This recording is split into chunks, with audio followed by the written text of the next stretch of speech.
From Tally to Cali, It's time to wake up. Wake up! Wake up! Warchant.com is your ultimate Seminole sports source. and this is Wake Up Warchant Now here's Warchant.com's Aslan Hajavandi. and Corey Clark. Wake up! What's up, everybody? Welcome on into Wake Up Warchant. Thank you so much for listening. If you're on YouTube, hit the thumbs up. That indicates a like. That amplifies our audience. We would appreciate that. If you're listening on your fancy schmancy $1,200 phone, you people, I can't believe it, man. Although, like, I'm the weird one, though, right, Corey? Like, I have an Android. I got a Pixel because it was $800 back in 2017. I'm like, $1,000. That's a bridge too far. That's too much. Yeah.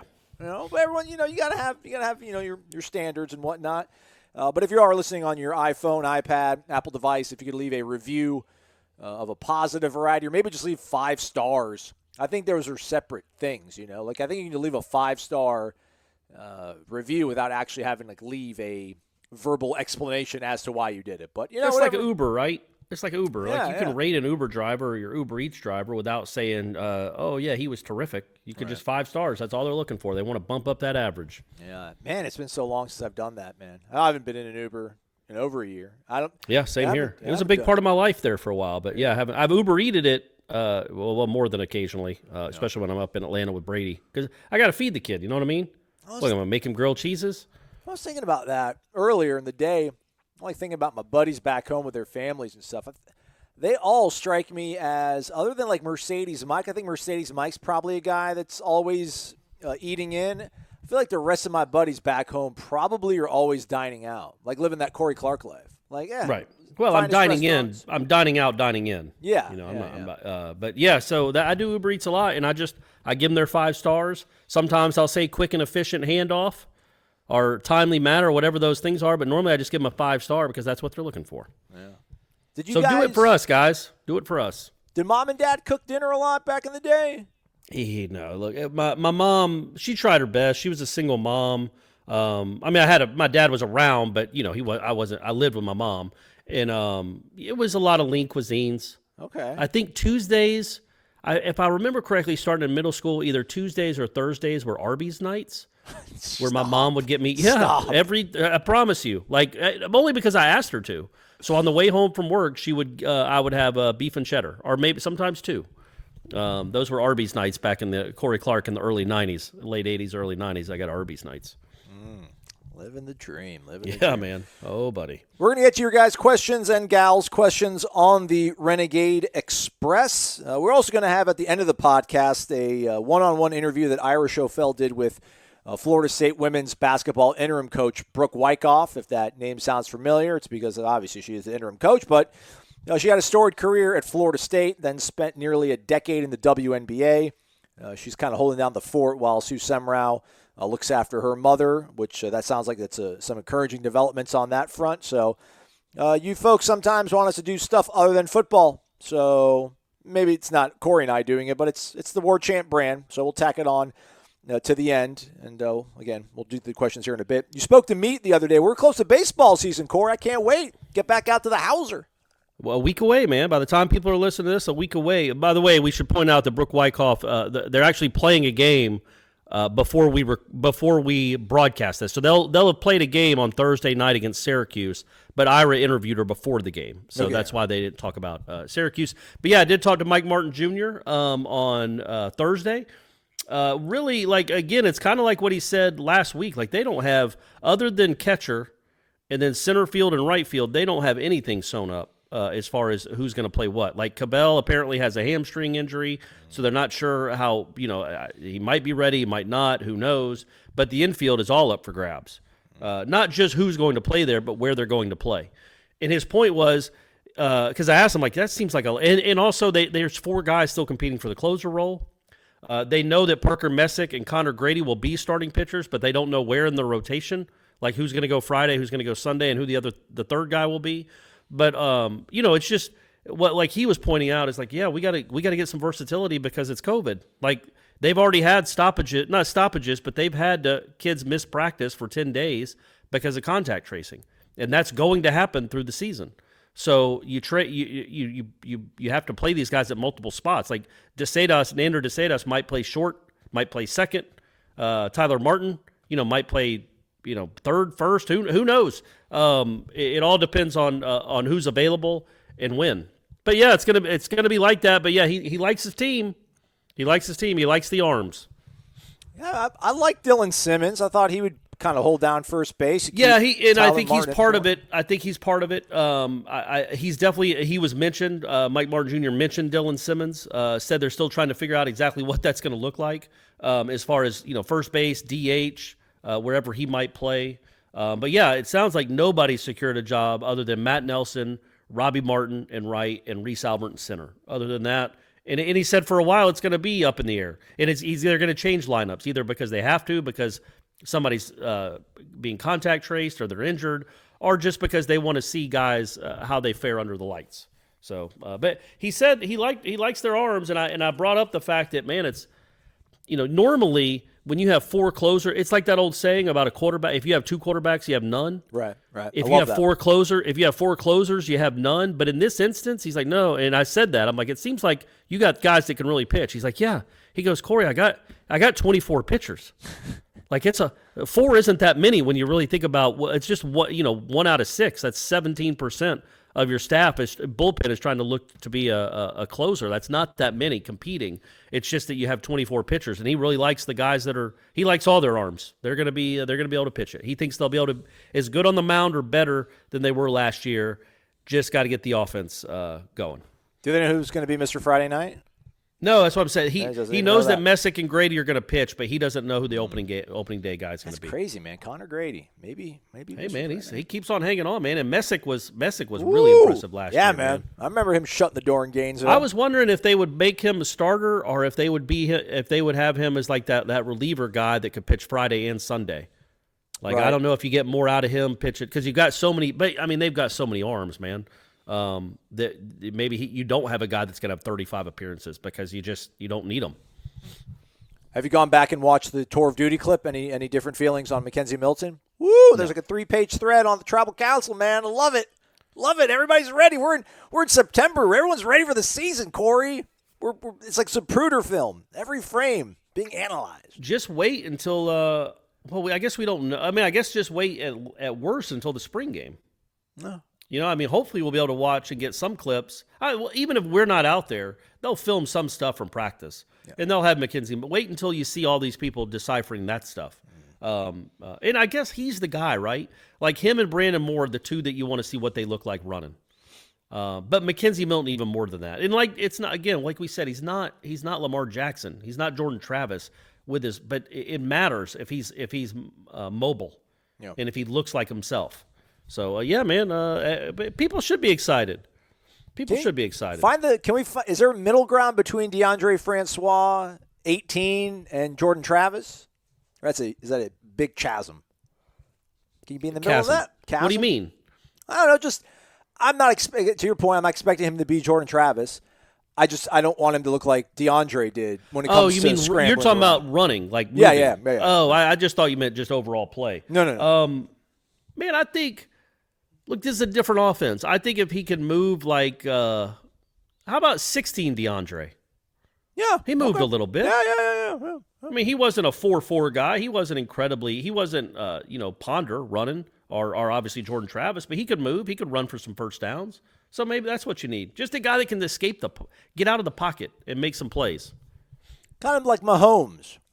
Mahomes got That's that all you kind need. of elusiveness. You just need a Patrick Mahomes. Not the arm talent and everything, but like Mahomes has got that kind of ability to scramble around when he's not playing on one foot. But yeah, it's crazy, man, when you think about these quarterbacks. Like I remember when Andrew Luck, I think his last year at Stanford had like a 70-yard touchdown run. I don't know if you remember that. Why would you? But I just remember watching it and being like, wait, why aren't they catching him? And he was running like he was. I sound like Forrest Gump, and he was running, but he was moving, like he could move. And it's like, man, these guys are such freak athletes. Like I don't think we appreciate just like Patrick Mahomes if he just decided to go play in a pickup basketball game, fully healthy, or Travis Kelce or somebody like that. I just think it would be some stuff you've never seen before. Just like, God, that's incredible that he's just that athletic and he knows his body that well. There's some guys that are just like that, like Steph Curry being a scratch golfer. Like, that's not fair. Right. But, Mahomes is a lot faster than, like, the normal human being. He doesn't look incredibly fast because of who he's on the field with, but in everyday life, yeah, he's very fast. And maybe Mackenzie Milton's that fast, too. Maybe if me and him were lining up in a parking lot outside, or the Tucker Center parking lot racing, he would dust me. Maybe. It would probably be a bad news if he didn't, though, wouldn't it? I just watched Andrew Luck run for 58 yards in the big game against Cal. Wasn't a touchdown. Was it a touchdown? It wasn't a touchdown. Man, he had like a long touchdown run. He laid somebody out, though. Like, he bumped into like a Cal defender, and the Cal defender went down, and he just didn't. Man, I swear because I remember telling Ponder about it. We used to get quarterbacks by themselves, like on Mondays, and afterwards you could, or before he'd start, before the cameras were ready, you could BS with him for a few minutes. And he was a high draft pick. Andrew Luck was thought of as a high draft pick for the NFL. Andrew Luck was too. And I was like, man, did you see Andrew Luck?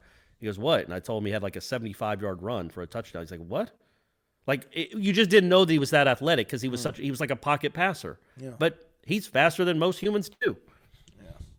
Matt Ryan isn't, though. No. I feel like I could beat Matt Ryan in a race. Could you beat Jameis? No. Mm-mm. Okay. I think I could beat Jameis when he's done with football. Give him 2 years after he's done with football, and I think I might be able to beat Jameis. All right. That said, all right, let's get to the Renegade Express. All these questions come from our value subscribers over at Warchant.com. Use that promo code Warchant30 for 30 free days of access. This comes from Noel Holla. Wake up! Not related to FSU football. All right, never mind. Skip it. Let's go to the next one. This comes from, I'm just kidding. I kid you, Noel Holla. Did you guys read the article about that streaker at the Super Bowl? He made a $50,000 prop bet at plus 750 that there would be a streaker during the game. Supposedly, it cost him a fine of $1,000, and he profited over $300,000 from the bet. Thoughts? Is that true?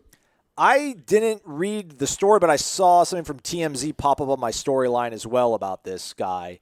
The thing, though, is when I read it from Noel Holla first, it made it sound like this guy was kind of like a lone wolf and went about it. But he was wearing some website. He was branded with some like website, social media influencer stuff that he was wearing when he did the streaking.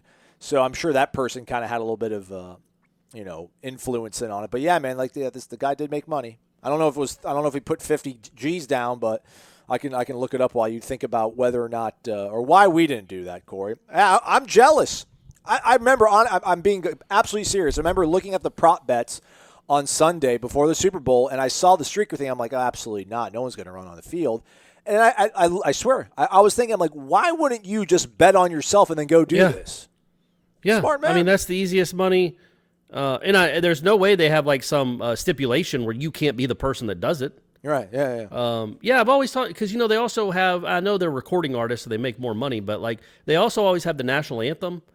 Sometimes like the length of the national anthem, absolutely, yeah. Like over a minute and a half, and I'm like, man, that's all day. If I'm who Luke Bryan, or I can't name a lot of country stars, but somebody that would sing. Who sang the national anthem this year? Eric Church and some young lady. I loved it. They did a fantastic job, by the way. That was awesome. I thought the anthem was great. Don't you think like Eric Church isn't that rich, is he? I don't know Eric Church. He could come knock on my door right now. I don't know what he looks like, so he can't be that rich. I mean, I feel like if you're a big-time country star, even though I'm not a country music fan per se, I would know what you look like. Like I know what Tim McGraw looks like. That's kind of dating me, huh? Tim McGraw was like a fan back or a big deal like in the 90s. I know what Garth looks like. So I think Eric Church could put, what would it, 75,000? I mean, that's an easy $100,000. Yeah. Like I bet that you can only take it to a limit. You know what I mean? Like you can't. They're not going to accept a $5 million bet on something like that. I wouldn't think a casino would, but they'll accept maybe a $50,000 or $100,000 bet. So that's a free $100,000. Well, and you should have a stopwatch out. Yeah, you can't tell all your buddies either. Because if there's like 20 bets going into Vegas of guys laying 20, 50 G's down. That's the thing, right? Then they'll flag it. That's the play, though. So Eric Church is a millionaire, obviously, for sure. But all his buddies aren't. I assume he grew up, I don't know where he grew up. I assume he grew up, maybe not in the Rust Belt, probably in the South, but maybe he didn't grow up with a silver spoon in his hand, so he has other friends that didn't grow up with silver spoons in his hands. Can't he tell them, like a group text, like 12 of them, 10 of them, his 10 closest friends, like, guys, bet the over. I am going over. Yeah, I'm gonna hold that damn note. Yeah, I'm gonna hold it. I'm gonna hold it till there's no chance they can even argue it. I will have my stopwatch on my iPhone, and I'll be looking down at it. And I promise you guys, you're gonna just put $40,000 each. Each of you guys put $40,000 each on it, and there you go. You made $40,000 for 2 minutes. I would do that in a heartbeat for my friends. Well, absolutely. Eric Church is from Granite Falls, North Carolina. Well done, Corey. The power of assumption. Sometimes kind of a valuable thing. Then I said the South. I don't know why I said the Rust Belt. But so he can't. Granite Falls probably isn't the, it's not the Beverly Hills of North Carolina, I bet. Well, Brad Paisley apparently is from West Virginia. I didn't know. I would not have thought. I would have thought Paisley's from Tennessee or, Carolina. Well, the one guy that's married to Nicole Kidman's from Australia. I know. That just doesn't jive. That's cultural appropriation. Yeah. Sure. Can't do that, Keith Urban. Absolutely. By the way, courting this young man, 31 years old, was speaking to a radio station and said that he did on the gambling site Bovada, which is what I use, which apparently don't use it anymore, kids, because they charge you $100 to withdraw any sum of money. My buddies who did the big prop bet before the season, or not prop bet, but they did the preseason bet that the Bucs would win the Super Bowl. Like, they're gnashing their teeth over having to spend $100. I'm like, you guys made a few grand each, I think. Just eat it. It's $50 each. You'll be fine. But the guy says he walked away with $370,000 in profit. Wow. That's kind of life changing. That buys a house. Yeah, man. That's puts big a kid time through stuff. College. Sure. That's a nice house. Depending on what part of the country you live in. And I bet he had to have told a few buddies that also made the same bet, or at least maybe not as big a bet, but some of the bet. Maybe they put 20,000 on it or 10,000. Yeah, man. So they probably take that off the board next year, I would think. Yeah. But that's smart, man. Hey, that's just smart. That's heady. Game the system. That's gamesmanship. Let's keep it in the South. It's Georgia Nole 92. Wake up. Let's go. That's how they start things off. Hello from Tifton, Georgia. I am originally from Tallahassee. Corey, Aslan, this is my second time ever posting for the Renegade Express. I have two questions, one about football and the other for Corey about basketball. First question, this is the football-related one. Over or under that the defense as a unit ends the year with 20-plus sacks and Mackenzie Milton throws for over 3,000 yards and at least 30 touchdowns. Oh, geez. Ooh. 30 touchdowns. Ooh, I don't know, man. That's a big number. And 20 sacks. I mean, I know you kept count of the defensive ends, but I guess I'll pull up PFF. I think they had 9 sacks as a team. Ooh. Yeah. In 8 games, though. So now, look, if you extrapolate that out, and they played 12 games, you're looking at, whatever that is, 13, 14 sacks. So you're only talking about a different, only, 6 more sacks, 7 more sacks. I'm going to go over. I'm going to go over. On all of that, though? I think definitely. I was just talking about the sacks. Okay, I'm going to go over on that. I'm under on the touchdown passes, and 3,000 is a good number. That's whatever that is. I'll take the over on. He would go over on that. But if all that, if we're going to part and parcel it out, I'll pick and choose. But if all that needs to happen, if that's like a parlay, if you will, I would take the under. On it's a lot. That's a lot. I would say I think over on the yardage, over on the sacks, under on the touchdown passes. Man, I don't know, man. That's a lot of sacks. And NCAA credited Florida State with 10 sacks in 9 games. They played 9 games. That's right. So 53 yards too. That's the thing too, man. Some of these teams with like the same amount, they didn't even get it wasn't even like a 12-yard loss when they got sacks. It was just Yeah, it was manageable. Yeah. It was 2nd and 14, which is nothing against the 2020 Florida State defense. I feel it. I feel like they're going to be I think that's right on the number, but I'm going to say they have 21 or 22. I'm looking for my man Johnson to have 9-ish. Okay. And the other guys with blitzes and the other guys up the middle, they're going to get a push and they're going to combine for another 13 or so.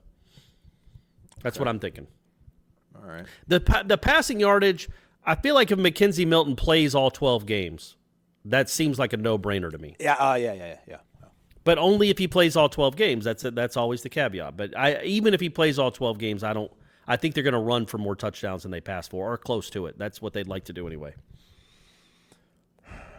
Yeah, I think of Plus, all those. Don't you think when they get in the sometimes they'll be in the red zone and they'll have Jordan Travis in there maybe a little bit. Good point. Very valid point. Yeah, I think of all those numbers, I got my confidence points. I'd put 3 of them on the yardage, 2 of them on the sacks, and 30 touchdowns. I don't know. That's a big number, man. That'd be beautiful, though. That'd be beautiful. Wouldn't it, though? Second question, Corey. If you had to assemble a Florida State basketball team using players from the last 15 years who played at FSU, who would be your starting 5? Who are your 5 bench guys for your rotation? Oh, my word. Let's do the starting 5, and then maybe as we go on, I'll pivot back to the. I just want to sit here for 8 minutes doing that. Jonathan Isaac is a starter. Tony Douglas is a starter. Correct. Okay, I'm trying to think. I think Isaac can play the 4 or the 5. I don't know that I need a center. Yeah. Small ball. Yeah. So I like Isaac. I like Tony Douglas. Who? Man, if you have Tony Douglas and Malik Beasley as the shooter, another shooter. No, and then I was gonna. Well, how about I say right now, Patrick Williams is on my bench, but he's the first guy coming off the bench. Cabin Gelly's also on my bench, and he's coming off. But I like Beasley, Isaac, Tony Douglas. Douglas is the point guard. Beasley is the guy you run plays for to get shots up because he's the incredible shooter. Both those guys are. And then, yeah, man. What about Sarge? You don't want to play with a 5? You want to bring Bernard James back? God, that would be. Imagine him and Isaac around the rim. And then you also have Terrence Mann in there who does a little bit of everything, which is what you need. Trent. I don't know if I would go with Trent over T-Man. I mean, Terrence can always knock down some jump shots and threes. It comes down to me with the point guard. It's either Tony Douglas or Trent Forrest, and I'm just going with Douglas. Yeah, okay. And I love Trent Forrest, but I'm just going with Douglas. Beasley's my 2. Bacon, I guess, is on my bench. We're going to start at 5. Come on, give me 5. You got Tony Douglas. You got Jonathan Isaac. Malik Beasley. Devin Vassell. Okay. Is my 2 guard swing guard. Him and Beasley wrote. And I'm just trying to think of the other big. Who do you think's the other big? I mean, Cabin-Gelly coming off the bench. You know what? I'll go with Cabin-Gelly at center. Okay. So then, you have Isaac Cabin-Gelly with Tony Douglas, Beasley, and Devin Vassell. And then Patrick Williams is your first guy off the bench, and then that guy, Dwayne Bacon, and Terrence Mann. Yeah, that's a tough one, man. That's a tough one. Look at that. Look what Leonard's doing. Keep it up. Yeah, man, it's hard to answer those questions now. Looking to buy a home? Who isn't? First, though, you'll need someone in your corner, so turn to the experience and savvy of Home Financial Group. Home Financial Group offers products for any prospective buyer, whether FHA, VA, conventional, or commercial loan, and hard money for investors looking to generate wealth. Get a hold of Ryan. He's a Nole. 954-358-9247.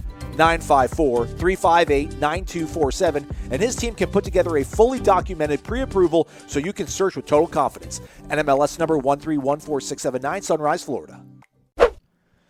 Next question. Matt AMCZ, Mark in Naples. Wake up! I found the thread interesting about whether Milton can be our Tom Brady. It won't be the same fairy tale in terms of a complete revival and a championship ending. I hope I'm wrong, and if we make the college football playoff next year, I'm flying both Corey and Aslan down to Naples for a 3-day golf bender next February. You can hold me to that. All right. Well, you might as well say you'll buy us a couple of unicorns. Come on. And we can ride those. He's saying if Florida State gets to the college football playoffs. It's got to be the top 4, you know? I mean, yeah. But yes, that would be awesome. And we would, if that happened, we'd put it all on the Warchant YouTube. We'd have a video. Everybody could watch us play golf. Do a pub crawl in Naples. Y'all can come down and join us. All that stuff, man. That would be awesome. We would really appreciate it. Let's hope it happens. People, if it does happen, because I'll be honest, I so think this is a fantasy. like I just said about unicorns, that it's going to be out of my brain as soon as we're done with this show, but hold him to it. If it does happen, somebody out there remember that this promise was made. Mark goes on to say, I think the comparison is reasonable in terms of bringing in a gritty veteran who knows nothing but winning. Norvell is also a proven winner. I think Milton will have a Brady-like effect in terms of attitude and commitment to winning. My question this week, or actually, before we get there, that it's something to ponder just because we keep hearing about what Tom Brady did for the culture in Tampa. Like just he alone, just how much he just changed the way that entire team felt their ceiling was, where they could go. I mean, all the free agents that kind of wanted to come along and play and come out of retirement. It's so different, though. I mean, it's you're talking about 85 guys in college. You got 53 on your in NFL, 45 on your travel roster. So you just kind of a couple tweaks, and that defense too was really freaking good. Yeah, the defense helped a lot. I think the way I can I interject just real quick? Oh, sure. Go ahead. Sorry. I hope that Mackenzie Milton is not like feeling things out anymore. Just in terms of, I hope he's being an alpha, like right now, this minute. Like, I hope he is texting the offensive linemen, or I hope he's texting the receivers and asking them stuff and seeing what they're doing. And listen, man, he's the new guy, so he can't come in here and pretend it's his show and it's his team and, start calling everybody out to the mat on things. But, man, I hope he is kind of comfortable in growing into that sooner than later. I don't want to wait till after like fifth spring practice to find my voice, man. Like Mackenzie Milton, for better or worse, like you've been given a blank check. Write it with your mouth right now. I'm cool with it. I'd endorse it. Yeah, and I think especially once spring practice starts, what's his attitude going to be when a kid runs a wrong route? When one of the freshmen keeps getting the routes wrong or keeps getting the details wrong? Is he one of those hands off? Because it's not like Norvell's not going to say boo. Right. Norvell get on him too now. But is he one of those guys that will also, like, come on, man, let's go. Right. Get your head out of your behind. Is he going to say that kind of stuff? Because I do think that's needed sometimes. In fact, I'll go back to Ponder. Jameis would do that. But you'd go back to Ponder, and I remember Ponder specifically, you couldn't hear anybody over Jimbo. But Burt Reed, made a false start or something near the goal line. And Ponder, who didn't say, Ponder wasn't one of those guys. He wasn't a hard ass. But I remember him let's go, Bert. Come on, Bert. Just mad at him. Very noticeably upset with a guy that had been around for a while, a senior. And it's just what you need. But what I was going to say about the culture, too, is it's not just the culture. I think you're going to have better quarterback play. And, when you think about the difference between Tampa Bay in 2019 and Tampa Bay in 2020, a lot of it is like Tom Brady's, what he means to a locker room. It's also that he didn't throw 30 interceptions. If I think the difference between a 7-9 team and an 11-win team was what we saw there. The wins above Jameis, the wins above poor quarterbacking. And Jameis had his moments, but he also had terrible moments. So Florida State, nobody could argue that Florida State had a good quarterback play last year. It was moderately average to abysmal, depending on who was playing. Overall, you guys know I'm a big fan of Jordan Travis. Chuba had a nice second half, but they did not get good quarterback play last year. Now, if you get good quarterback play, what is that disparity? Is it like Tampa? Just say regular season. Tampa Bay went from 7 wins to 11 wins. I think maybe 12, but we'll stick with it for this analogy to 11 wins. They went 11-5. Could Florida State go from 3 wins to 7 wins? With just that much improved quarterback play? They were 11-5. Sorry. There you go. So I know they went from not making the playoffs to winning the Super Bowl, but they got into the playoffs with 11 wins. It's not like it's not like you watched them during the regular season oh my word, this is unbelievable. They lost 3 games in a row at one point, I think. Yeah. And Brady looked really bad in a couple of them. Yeah. And then they just found something. And even some of the wins they had, it wasn't like Brady was throwing for 500 yards. He just wasn't making critical mistakes. And so you wonder, can you have something like that? Or is Florida State's, are they going to go up in quarterback play like Tampa Bay did? Again, 33-year-old Tom Brady compared to Jameis, it's night and day. This guy, he's still good. Obviously, he's very good. But we're not talking about Tom Brady in his prime. But still, I think that's about a 4-win difference, quite obviously. So is between peak Jameis, and that was 2019 was straight up peak Jameis, to Tom Brady in 2020 as a 43-year-old. So what's the difference between a combination of Blackman, Rodemaker, Purdy, Jordan Travis, guys that had never, other than Blackman, had never played college football at all as a starting quarterback, to this guy? Is it the same disparity?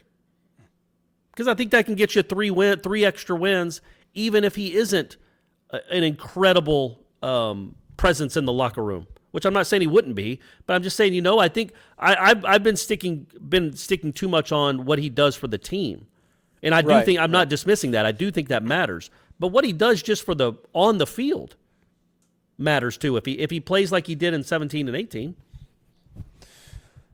You're going to need a good defense too, though. I mean, I agree. Yeah, for sure. You're spot on with everything you just said there. But we do need to realize that obviously he can't go out there and score 45 points every game. So if this defense can kind of find some teeth, a little bite. But like you wonder, so say he's played in that game against NC State last year.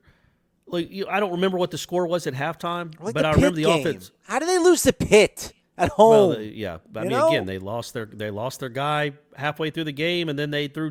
But say he's starting against NC State, you can look at that score, the final score, and I'm going to guess it was 45-26. That's just a guess. I really don't remember. Aslan will look it up. But at halftime, it was over, or it felt over. And Chuba had a nice second half and made some plays, but by that time it was over. Well, if McKenzie Milton's played in that first half, maybe it's halftime and it's a 7-point game.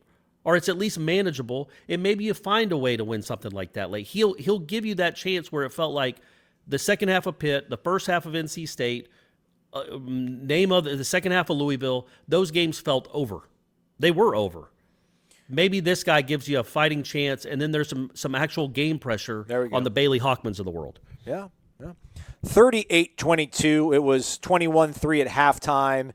Yeah. It was 35-9 going into the fourth quarter.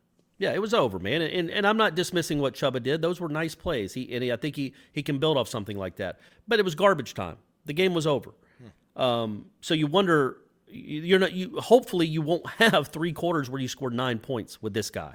And maybe if it's 35-26 going into the fourth quarter, Bailey Hawkman turns into Bailey Hawkman. He makes a terrible pressure throw, and all of a sudden you're right back in the game. Stuff like that can happen. Mark's actually got a question, too, which I was getting to, and then I'm like, we should probably stop and talk about this for a little bit because it's worth talking about. Great job there, Corey, for real. The question is, what is your dream golf foursome? Where would you play? Mark's is Tiger, Jack, and he obviously, and then Nick Faldo at Augusta. Maybe Nick O'Leary could caddy for Grandpa. Your thoughts? Go Noles. I like it. I don't know if I want O'Leary anywhere near my foursome. Hey. He seems a little brooding. Well, you need that. Keep people at a distance. You're going to be around all these celebrities. You don't want people coming up and, he'll keep everybody at bay so you can enjoy your day. I don't think Mark appreciates how bad I am at golf and how nowadays if I play at all, it's just so I can accompany Stephanie because she's gotten bitten by the bug. But I'm terrible. I take half swings in the tee box. I hit my driver about 140 down the middle sometimes, but it's just awful. So when you say you want to play Augusta, man, I don't know that I would I would rather ride in the cart and watch other people play. Because I don't want to, you know what I mean? Fine. So how about this? I'm not playing. So I want Steph Curry. I just mentioned Steph Curry. I want him, but just because I can talk about other things besides golf. So Steph Curry's in there, and I just want to see what that looks like. And then I think Koepka. Okay. Just to talk about his days as a Nole. And then I don't know, Bill Murray. You know who's awesome, apparently, that I just saw. Somehow Stephanie and I were watching it on Wednesday night. They don't have the Pro-Am this year, the Pebble Beach Pro-Am. They're doing it this weekend, but they don't have the amateurs there. So they had this weird, 5-hole amateur contest. And I think his name is Alfonso Ribeiro. Oh, Carlton from Fresh Prince. Yeah, Carlton. Yeah. He's incredible. Yeah. I saw him legitimately eagle a hole. He was playing with Macklemore. Which Macklemore didn't look great, but Carlton hit a 310-yard drive on a par 5, hit his approach shot to within 20 feet, and then made the putt. All right. I was like, man, I was telling Stephanie, it's like, how much money must have people made on those shows back then?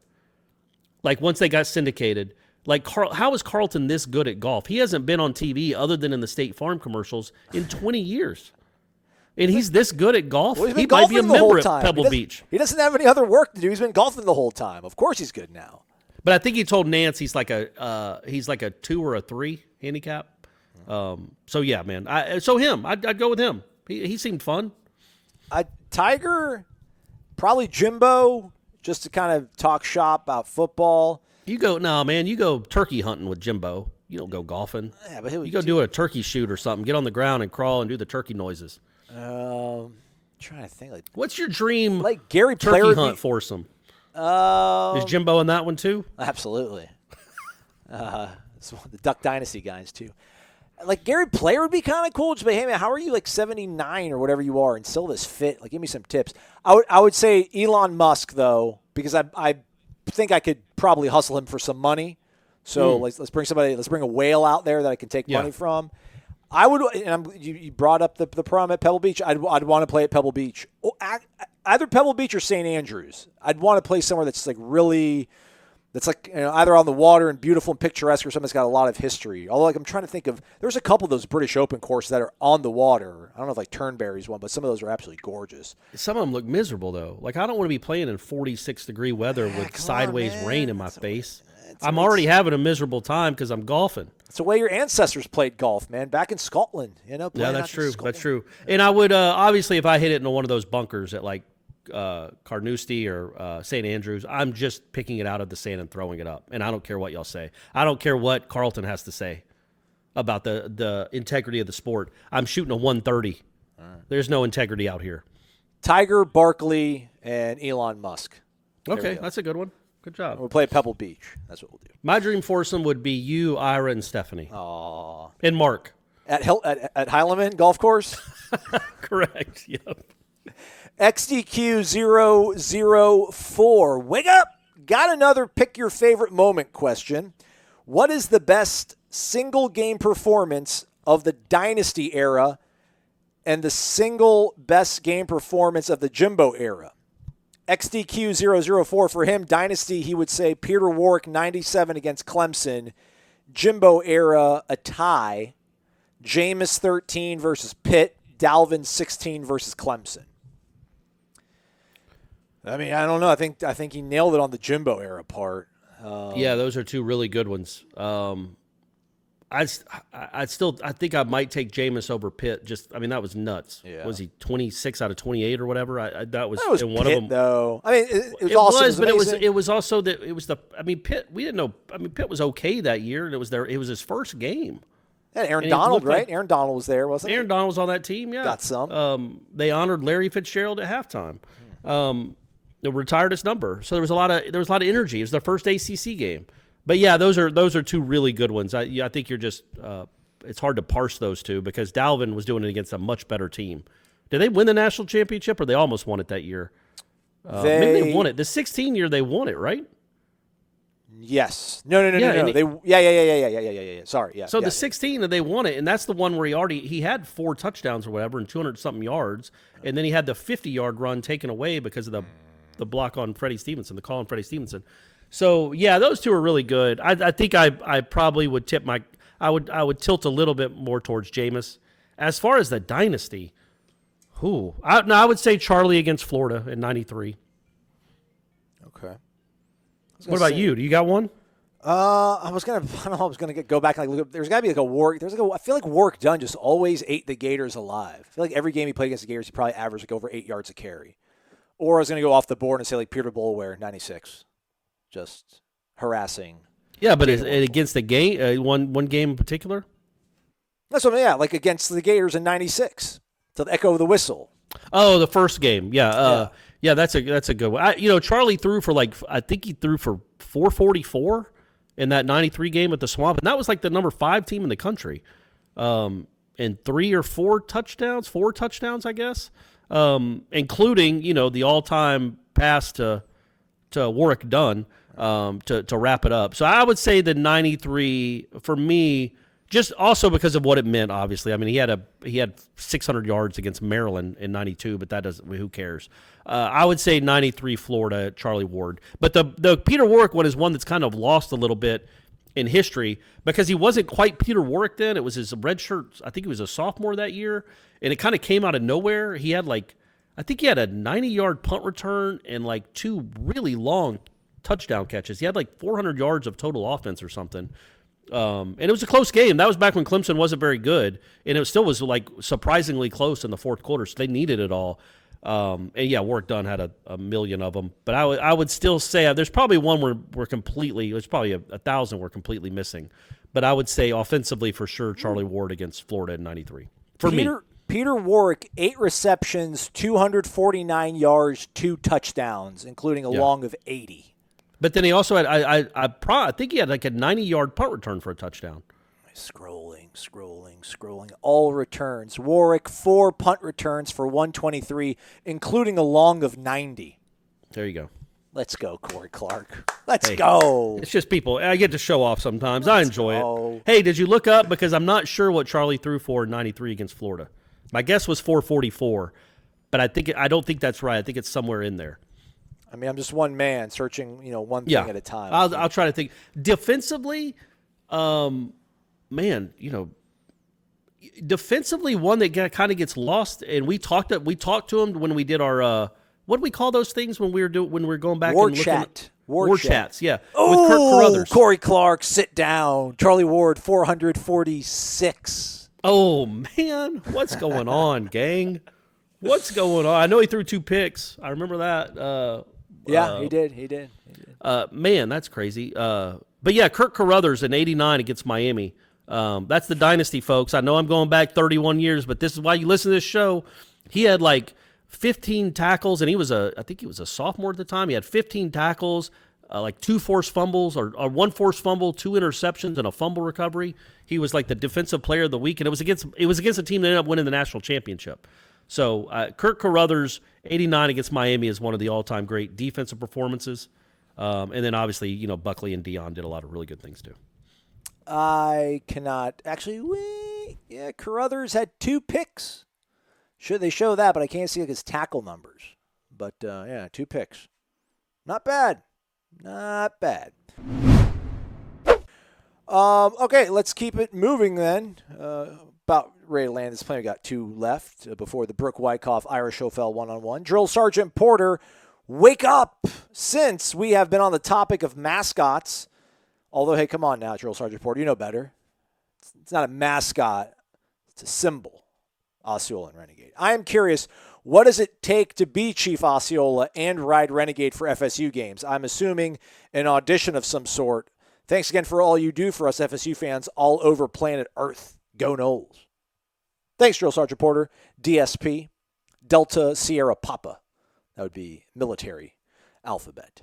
Corey, you did a story on this, and it's the Durham family. I think they control every aspect of this. You got to go to them. They vet you. You have to be able to ride a horse without a saddle. It's man, this isn't like Indeed.com. You don't just put your resume online. You've got to show, I think, the gumption, the initiative, and go after this. Well, my story was one that I'm sure they use in the horse stable for him to poop on, because of for me to poop on, because that a quick rundown. I wrote a story. This was before the Michigan Orange Bowl. I wrote a story. I wanted to write a column. I was still at the Tallahassee Democrat, and I was the columnist. And literally, if you remember any of those games, before the games, that was one of the best years the Renegades ever had. Straight up on his it's the year before you got here, right, Aslan, or 2 years before. Yeah. But straight up on his haunches, rising up at midfield every time. It was an incredible year. So I wrote a column about it. And I wanted to talk to Alan Durham. And he's like, look, I really don't want to. We just try to do it for, we're doing it for everyone else. We don't want any attention to ourselves. I'd really prefer you don't. And I'm like, well, look, I'm writing it either way. So it would be awesome to talk to you about the rider and then also the horse. And so, I didn't say it rudely. I was just like, well, look, I'm going to write it. I think it'd be really neat if your voice was in it. And so he begrudgingly let me talk to him. And then I wrote a big column about it maybe a day or two before. It was also, remember, Harbaugh had his whole weird, are they bringing that Appaloosa down? That big old white Appaloosa when he was doing his pregame Orange Bowl press conference. So I tied that all in and wrote this glowing column about how Renegade had the best season ever. Every time he was perfect, rising up at midfield, and then running out for the Orange Bowl in whatever that stadium, Hard Rock Stadium, he fell down. Oh, yeah. For the first time in history, first time I've ever seen him fall down. And immediately, and I wasn't working with Ira yet, immediately from 20 seats down in the press box, I just hear Ira yell out, "Thanks a lot, Corey Clark," as he fell down. So yeah, that was my Renegade moment. But yeah, I wrote that 4 years ago, but I didn't really write. I feel like they keep them for at least 3 or 4 years. The writers seem to not. It's not a 1 year thing. Yeah. I think they find who they want. I don't know if it's a scholarship through the Seminole tribe of Florida, how they go about doing it. But when they find their writer, they usually keep the writer for multiple years. What I want to know, Aslan, and I've never written this. I guess I don't know. I want to know enough to actually write about it or contact anyone who would know. What about the glitter dudes? I know, right? Like they're Benjamin Button. Like they've paused aging. It can't be the same guys, It can't right? be, but I mean, they've been around for 15 years. I feel like they've been around since Shanna was in school. They've been and around. heaven knows how old my ex-wife is. Hey-o. So it has to be different. It has to be. I would assume it's like passed on. You think it's like because at some point you can't be sitting in the student section as a 36-year-old with all glittered up. No, you can't. You can't. So I feel like that's a tradition too that has been passed down, but I don't know how they do it. Well, when Florida State goes to the playoff this year, that'll be your column beforehand. On our way to Naples for our golf outing. Yeah, that's right. That's right. Stephanie's coming, Mark. Stephanie's coming, and we're not flying. We drive.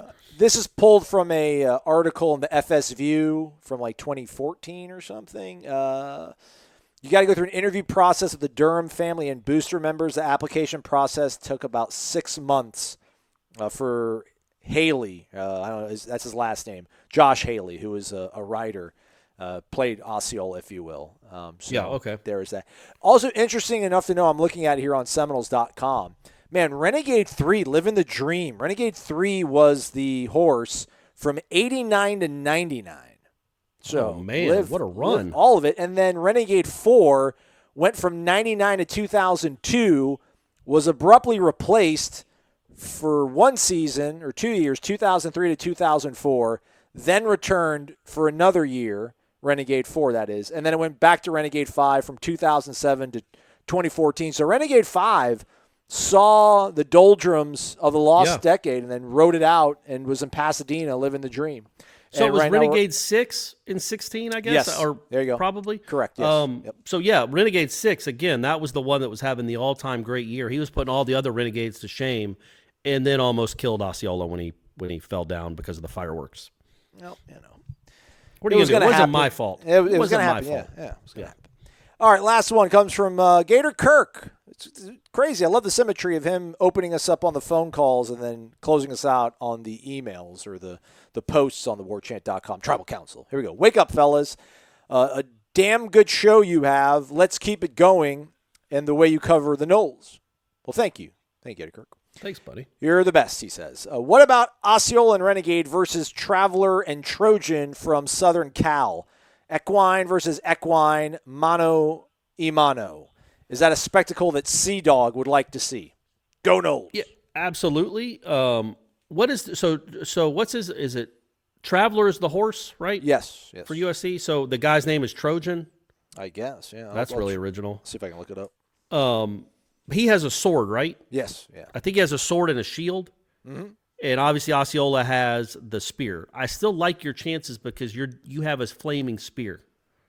But that would be you could do like a joust almost.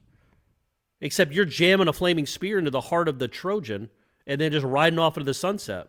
And Renegade will get to midfield and rise up on his haunches. Did you find it? The rider is unnamed, simply designated as a Trojan warrior with the horse as the official mascot. Horse being Traveler. So, I should also say a little bit of Osceola trivia for the people that don't know. And I'd be honest with you, I didn't know this until like 5 years ago, but actually the real Chief Osceola was the son of a British soldier. Yeah, and he actually wasn't a chief. He was a warrior. And but I think his mom was a Native American, but I think she was a Cherokee. She was not a Seminole. Poppy Collinger. Remember there was a guy that used to post on here, was Poppy Collinger's son or something like that? Yeah. That's who Osceola is. His mom was Poppy Collinger. So again, I know we live in a certain kind of climate right now. I'm not denigrating it, but it is reality. I mean, the Washington football team doesn't have a name. The Cleveland baseball team, I don't think, has a name yet. So if you're wondering about the appropriation of this, just know that the real Osceola was a white guy. A little bit. Yes, right, correct. He was the son of a British soldier. So it's not quite maybe as, un-PC. Well, who knows? Who knows how it's going to be, this next 10 years is going to be interesting. But I feel like Florida State is in good shape. You know what I mean? Yeah. Not that anybody cared about this, not that we need to talk about this, but, I feel like the Seminoles, they do honor the Seminole tribe. And they have since the inception, really, it seems like.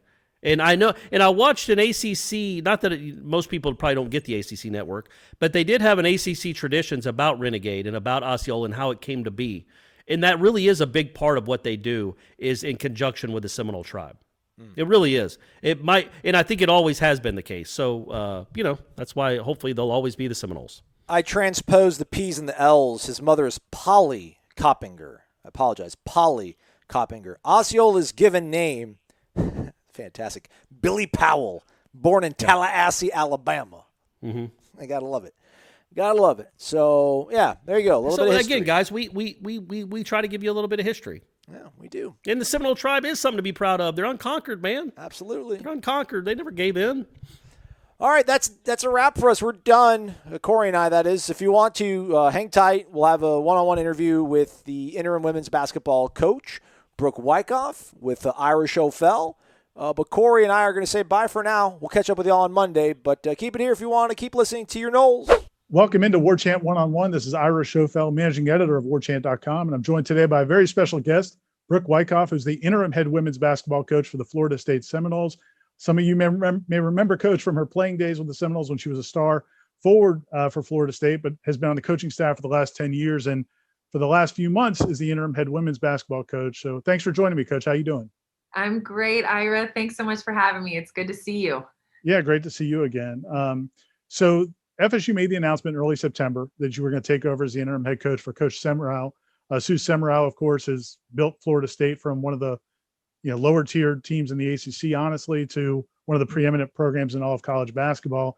And so not only were you taking it over for a friend and your head coach, but also for a legend. Yeah. What were those how long did those conversations go on? And I know that Coach Semrau is taking time to spend time with her mother, who's dealing with an illness, but sounds like things are going better there. But how long did those conversations go on? Was it weeks, days, months? And what was that process like for you?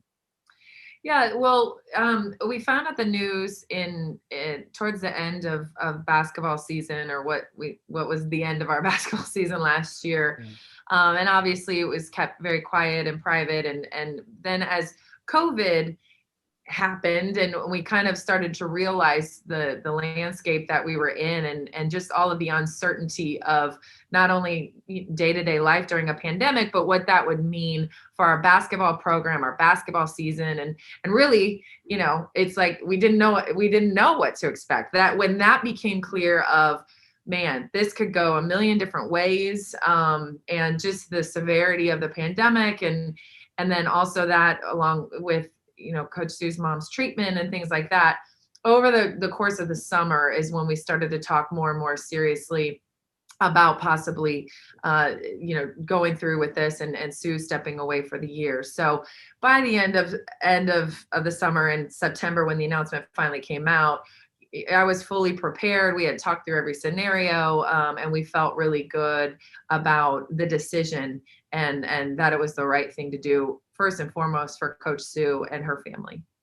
Yeah, and Coach Sue's parents have been coming to games for years. They're kind of a mainstay.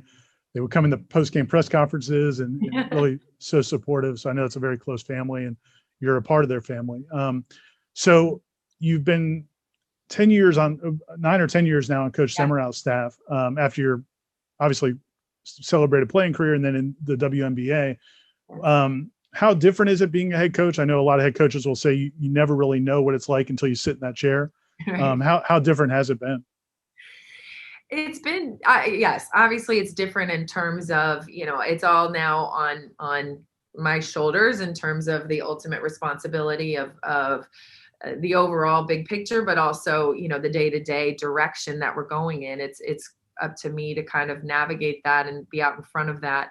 But honestly, I say this so much that I'm just so fortunate to have been able to step into this situation, not just because of the opportunity to try out being a head coach, but just because of the foundation that's been laid. I mean, I couldn't have asked for a more perfect situation, more familiar situation to step into with our players, with the staff, with the athletic department, with Florida State as a whole, the community being known. Coach Sue setting just an amazing example over the last 20 years of how we do things here.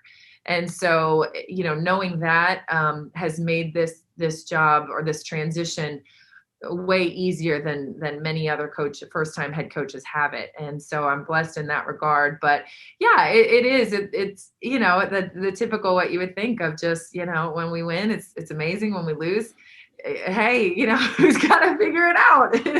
This one. Luckily, too, I have Coach Sue there by my side and as a mentor and giving advice and a listening ear, which is also, a huge blessing. How does that work? I mean, are you, I'm sure she's paying very close attention, especially now that it sounds like her mother's doing better, or there's encouraging news there.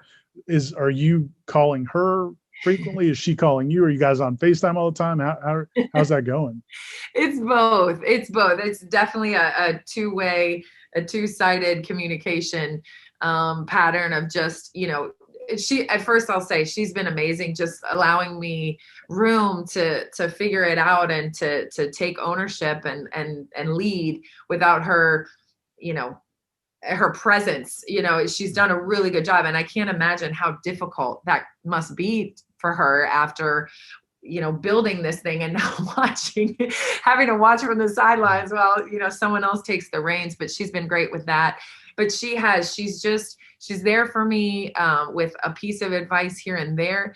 Nothing basketball related, which, it's more just mentoring me as a head coach, giving that insight that she has that really only she understands. And in terms of Florida State basketball. And so, yes, I reach out to her, she reaches out to me, and but it's been a really nice back and forth. And again, just a great support for me in all the best ways. But nobody could have been prepared for this season. Obviously, with COVID, right.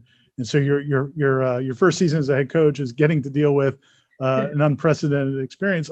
Looking at men's and women's college basketball, it just seems like there's no predictability in terms of like not just when teams can play. I know your guys' schedule has been changed around a million times, but like how teams play from week to week. I mean, you'll see one team. I know. You guys lost Wake Forest. They almost beat Louisville, but they got drubbed by Georgia Tech. And it's just like every team in right. both the women's and men's, it seems like it's so up and down. Is that because of what you guys are dealing with, you think? I think so. You never really understood. I mean, in theory, it makes sense. Like, okay, we have all these non-conference games and you play some cupcake teams, you play some hard teams, you have a preseason scrimmage, a closed scrimmage, you have an exhibition game against a D2 team. And so you do use that time and know that you're preparing for the ACC season conference play, but we've never really seen what life is like without that big lead up. And I think for sure, like you said, just the unpredictability of the season may contribute to that just lack of consistency for teams, but also just the shortened season, teams getting to, work those kinks out, understand who they are as a basketball team, understand, and coaches understanding that and the rhythm. We're all just still figuring it out in this shortened season. And so you see it in a way, it's kind of fun. Like, wow, things are changing all the time in terms of anyone can beat anyone. And if you have a bad night, it's like, well, hey, we've got another opportunity. Let's go see what happens next. Nothing's, so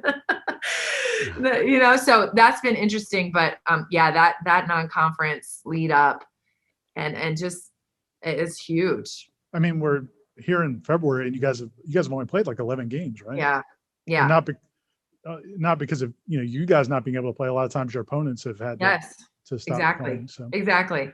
I want to go back with your relationship with Coach Seminoles, and I know your first season as a player at Florida State was in 1997 with Coach Seminoles' first season as well, even though she didn't recruit you.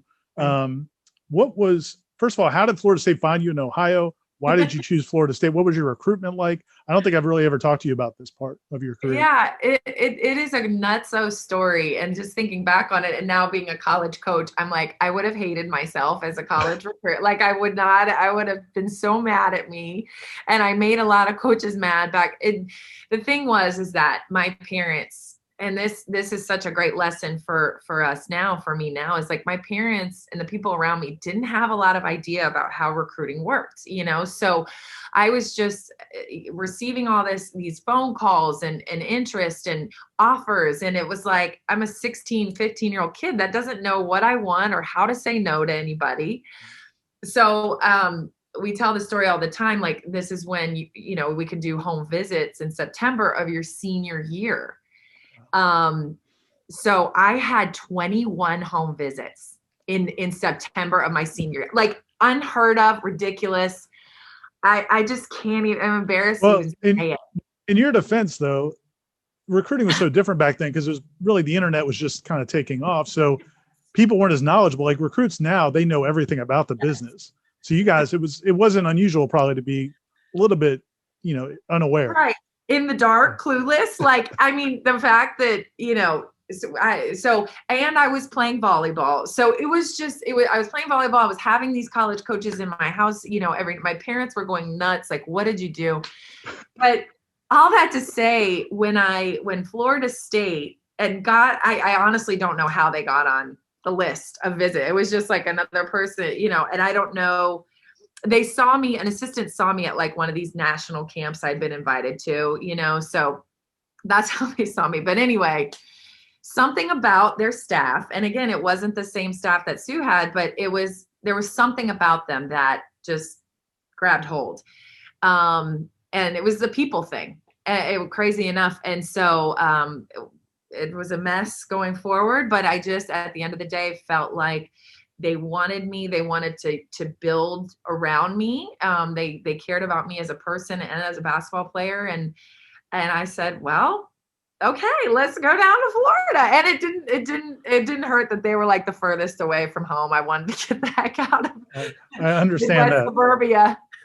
I understand that. As a father of a daughter who couldn't wait to get out of the house to go to college, I certainly understand that. Yeah, I know. It's sad.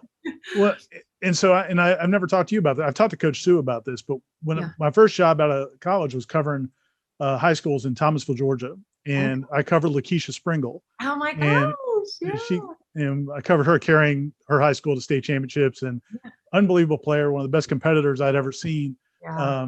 And she played here with you at Florida State, and I remember, but she was about maybe 5'2", 5'3". She was little. Yeah. And but just tough and athletic. And I remember asking Coach Sue, this is probably, I don't know, mid 2000s, and I was like, could Lakeisha play at Florida State now? And she just kind of gave me a look, like a little different program than it was at that time. But I mean, isn't it amazing how far the program has come? I mean, the idea of, now your guards are 6 feet tall, and I mean, it's just it's you guys are recruiting against the best of the best and playing with the best of the best. It's how different is it? Do you ever reflect on how different it is when you were a player? So much. And, it's so funny. I just received in the mail yesterday from a custodian at my old high school who had found this old, it must have been like a memorabilia from my senior season at Lakota at my high school. And it had like stats and articles. And one of the articles was about me going to Florida State. And one of the quotes, and I sent it to Sue yesterday, was, I want to go down to Florida State and improve as a basketball player, and also help Florida State women's basketball get the respect, earn respect as a program. Don't remember saying that, nothing, but that I literally, and I'm reading this going, wow, And just to think, like, exactly like you said, how far we've come and how this program now does have respect in our community, nationally. We recruit the best of the best, all of that. It's been such a cool journey to have been on from day one.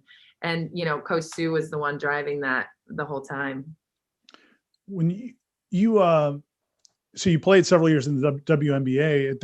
At that point, were you thinking about getting into coaching, or how did you decide to get into coaching? And I know I think you went originally into high school coaching and then ended up moving on to the college game. How did that process work? Well, I don't remember ever wanting to be a coach, although in that same article I just mentioned, I said, I want to be an English high school teacher and possibly coach. I don't remember wanting that. I certainly, by the time I got to the WNBA, I was obviously enjoying playing, but thought I'd move on, away from basketball into who knows what, maybe teaching and just, or sales. Who knows, but I was young and stupid still, and thought when I retired at 29 from basketball, from playing, I was searching, and I got involved with my youngest sister's high school varsity team, and just as a volunteer, and fell in love with it, and was just helping out while I was searching for whatever else I was going to do, and ended up being with that program for 2 seasons. And then Sue called and said, "Hey, are you interested in college coaching?" I had no idea she was talking about Florida State or anything. I was like, you know what? I never thought about it, but yeah, I think I might be, and she's like, let's talk, let's chat. And then there was Corey Close had just left, and she's like, I just can't get your name off my mind. And I'm like, okay. And then the rest is literally history. It really was the most perfect fit, what I've been preparing my whole life for, basketball. Why would I ever want to walk away from it? That's right. What I knew best. It's been great. Yeah, you definitely seem to have been a natural at it, because you guys have had so much success. Coach Sue had success before you joined the staff, but obviously you guys have kind of gone to another level. The Moms in Coaching program that you I guess founded or co-founded after you had your daughter. I was reading one of the articles about you starting that organization, and it really hit home to me, and I'm sure it would hit home to a lot of other parents, because when you have children, I know my wife and I, when we first had our first daughter 20 years ago, we thought she would just go right back to work and and just keep going with life, and then you realize that it's hard to leave your child and go to work, and it's hard for so my wife really had a hard time with that. We had to handle it our way, but the way you've been able to do it is you kind of form this support group through coaching, which didn't exist before. Moms in Coaching. And I was wondering if you could tell us about that and your beautiful daughter, and kind of how that changed your life and how you decided to start that organization. Well, yeah. Well, thanks for asking about it. It's something that's obviously very near and dear to my heart, and something that I'm really blessed to be a part of, not just have founded, but literally I started it because I needed that support. I needed to have that group of women around me that were coaching and parenting at the same time. And as we all know, any parent in any situation, it's uncharted waters. It's something different every day. Everybody's experience is different. But when you have people that, whether they're just parents as well, other parents, but also, understand the day-to-day demands of your job, and it helps so much. And so that's why I originally started it. Was I looked around and all these women that were coming out of the woodwork to congratulate me on my pregnancy and encourage me. And I'm like, wait, you have kids? I didn't know that. Like, you have 3 kids? What? Because we just see each other recruiting and coaching, and kids aren't around. So that's how it started, as a support group. And then really now it's still that, of course, but just thinking back to where I was when I was a player, or when I was coming younger, before I became pregnant, was I didn't really think or that it could be done. You don't really imagine, or you think, wow, that's got to be really hard. So I'm not sure when I want kids, or I'm really focused on my career right now, or if I did, or obviously other women that want kids think I can't do both. So just to be that, to embody that and publicly showing that there are all these women who are members of our group, Moms in Coaching, that are doing it and encouraging younger women to think about it, to consider it, to, stay in coaching and have a family. We need women to stay in coaching on both sides of men and women's basketball. And so, we don't want just the fact that, oh, I need to have a family, I need to stay home. If that's what they want to do, that's fine. But just knowing that there are people out there doing it and doing both really well. And it's really grown, right? I mean, you guys started, it was just started it from nothing. And all of a sudden now it's a big organization, right? Yeah. I mean, there's no shortage of women having babies, and so honestly, and there's so many coaches. Obviously, it's not just the D1 level. We try to involve any coaches, and also in men's basketball as well. Women that are coaching men's basketball, so yeah, it's been really cool just to see the interest level and also just hear the stories of women who have kids from all different age groups and walks of life and career situations. So I think you guys have 6 games left and 5 of them are at home, which is, unless something else gets rescheduled, which yes. I guess is possible. But so that's gotta be exciting. You guys are undefeated at home, I believe. This season. So what are you looking forward to in closing the season and kind of getting ready for your first postseason?